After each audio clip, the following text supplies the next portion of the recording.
Bismillahirrahmanirrahim. Dear students, Assalamu alaikum. Hopefully you all will be fine and taking good care of yourselves and your families. Students, chemistry 9th class में हमने chapter number 7 की revision start की हुई है बेटा, जिसमें हमने previous lectures में ऑक्सीडेशन रिडक्शन रिएक्शंस को बड़ी डिटेल से डिस्कस किया। उसके साथ साथ हमने ऑक्सीडेशन स्टेट और ऑक्सीडेशन स्टेट्स को असाइन करने के लिए जो रूल्स हैं उनको बड़ी डिटेल से डिस्कस किया।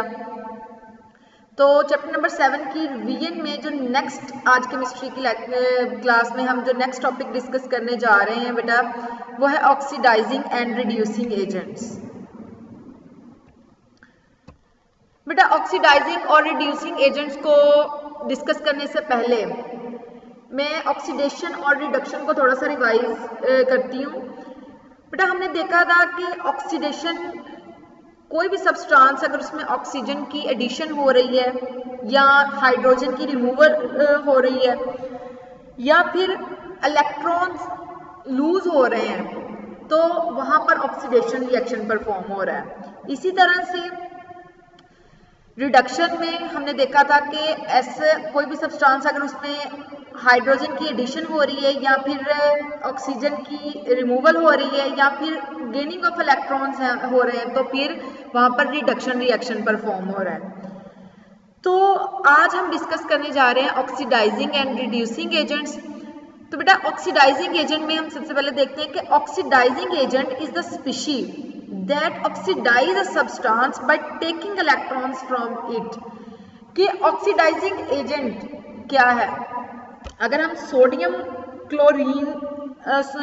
और क्लोरीन की एग्जांपल लेते हैं, सोडियम और क्लोरीन की एग्जांपल लें, सोडियम क्लोराइड की जिसमें फॉर्मेशन होती है तो क्या होता है कि क्लोरीन के आउटर मोस्ट शेल में 7 इलेक्ट्रॉन्स होते हैं और उसको अपना ऑक्टेट कंप्लीट करने के लिए 1 इलेक्ट्रॉन की जरूरत होती है, जबकि सोडियम के आउटर मोस्ट शेल में 1 इलेक्ट्रॉन होता है, उसको भी अपना डुप्लेट रूल के अकॉर्डिंग वैलेंस शेल कंप्लीट करने के लिए 1 इलेक्ट्रॉन की जरूरत होती है। जबकि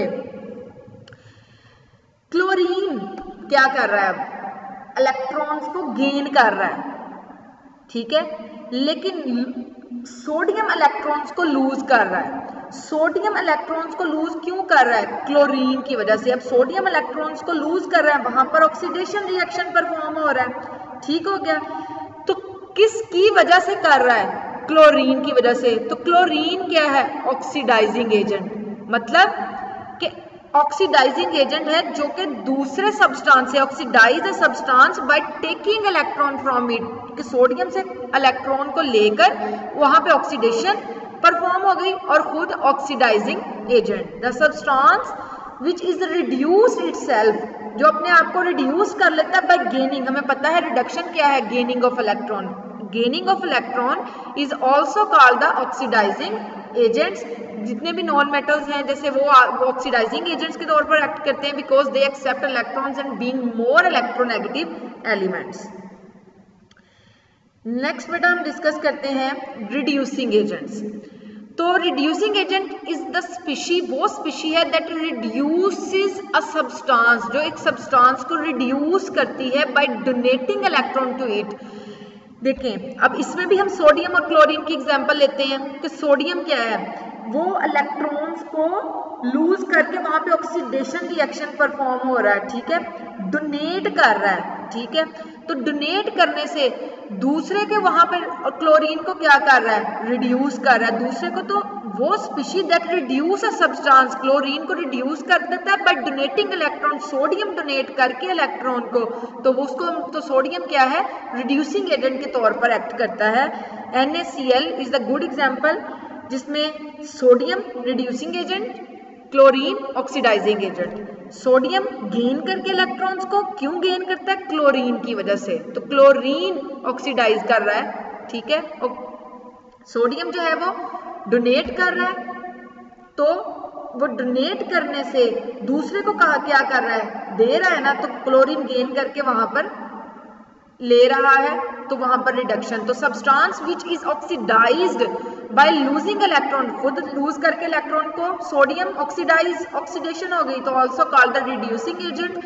All metals are good reducing agents because they have the tendency to lose electrons, sodium जो है इसमें मेटल है तो reducing agents, chlorine non metal है तो ऑक्सीडाइजिंग एजेंट्स के तौर पे एक्ट करता है।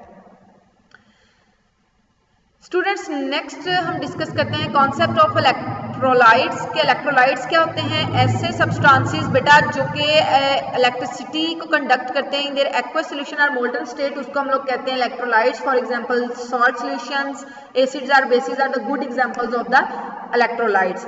नेक्स्ट बेटा हम इसकी टाइप्स डिस्कस करते हैं, जिसमें सबसे पहले हम डिस्कस करेंगे स्ट्रॉन्ग इलेक्ट्रोलाइट्स। वो इलेक्ट्रोलाइट्स जो कि कंप्लीटली आयनाइज हो जाते हैं इन देयर एक्वस सॉल्यूशन, उनको कहते हैं strong electrolytes. For example sodium hydroxide, sulphuric acid जो है वो गुड एग्जांपल्स हैं स्ट्रॉन्ग इलेक्ट्रोलाइट्स की। सोडियम हाइड्रोक्साइड में देखें, सोडियम और हाइड्रोक्साइड में सोडियम और हाइड्रोक्साइड आयंस कंप्लीटली जो है वो आयोनाइजेशन हो गई है सोडियम हाइड्रोक्साइड की। The electrolytes which ionize almost completely in their aqueous solutions and produce more ions are called strong electrolytes.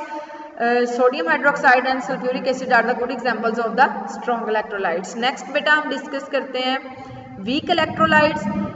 The electrolytes which ionize to a small extent, जो कि completely ionise नहीं होते इन their aqueous solution में, उनको हम लोग कहते हैं वीक इलेक्ट्रोलाइट्स। जिसके एग्जांपल है एसिटिक एसिड जो है कि वो कम्प्लीटली आयोनाइज नहीं होता, तो वो electrolytes which ionise to a small extent when dissolved in water and could not produce more ions are called weak electrolytes. जबकि स्ट्रॉन्ग इलेक्ट्रोलाइट में कम्प्लीटली, वीक इलेक्ट्रोलाइट्स में पार्शली। नेक्स्ट बेटा टाइप है हमारे पास इलेक्ट्रोलाइट्स में नॉन इलेक्ट्रोलाइट्स के, वो सब्सटेंसेस जो कि अपने एक्वस सॉल्यूशन में ना कंप्लीटली ना पार्शली वो आयोनाइज होते ही नहीं है। The substances which do not ionise in their aqueous solutions and do not allow the current to pass through their solutions are called non electrolytes. For example sugar solutions and benzenes जो aromatic compounds होते हैं, ठीक है, ये जो है वो good examples हैं नॉन इलेक्ट्रोलाइट्स के। तो स्टूडेंट्स आज हमने डिस्कस किया बेटा ऑक्सीडाइजिंग एंड रिड्यूसिंग एजेंट्स और इलेक्ट्रोलाइट्स और उसकी types strong, week and non electrolytes. Hopefully आपको जो है इलेक्ट्रोलाइट्स और ऑक्सीडाइजिंग एंड रिड्यूसिंग एजेंट्स का कॉन्सेप्ट क्लियर है बेटा। इसके बावजूद अगर आपको किसी भी पॉइंट में कोई कन्फ्यूजन है तो आप क्वेश्चन करें, लेकिन इसको ये एग्जामिनेशन पॉइंट ऑफ व्यू के से बहुत इंपॉर्टेंट है ये टॉपिक्स, तो आपने इनको अच्छे तरीके से प्रिपेयर करना है, अच्छे तरीके से लर्न करना है। अगर कोई भी कन्फ्यूजन या कोई भी क्वेश्चन है तो आप कर सकते हैं, आप करें। थैंक यू एंड अल्लाह हाफिज़।